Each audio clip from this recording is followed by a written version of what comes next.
To our nation's capital now, Senator Tom Tillis has a challenger in next year's Republican primary. Garland Tucker, a retired businessman from Raleigh, officially filed campaign paperwork today, teeing off a race against the first-term senator. Kevin Fry has a look at why Tillis may be facing an opponent. Right out the starting gate, Senator Tillis is trying to define this race on one central issue: support for the president.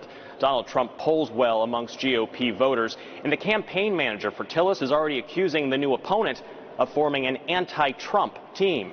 Though Tillis routinely votes with the president, the two have not always been in lockstep. Earlier this year, Tillis made headlines when he went against Trump, writing an op-ed criticizing the president's national emergency declaration to fund the border wall.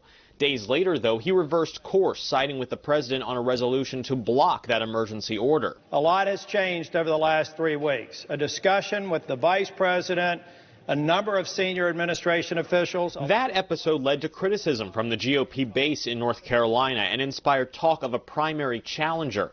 A recent Morning Consult poll shows 53% of Republican voters in North Carolina approve of Tillis's job performance.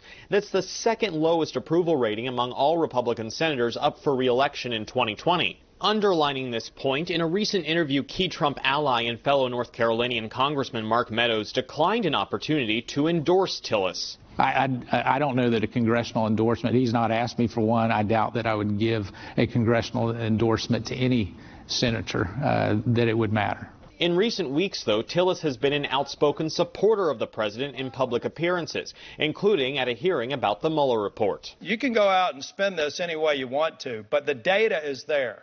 There was no underlying crime, and there was insufficient evidence to indict the president on obstruction of justice. The question is running as Trump's ally and defender a wise plan in a purple state like North Carolina? While it might do well during the GOP primary, will that message resonate during the general election?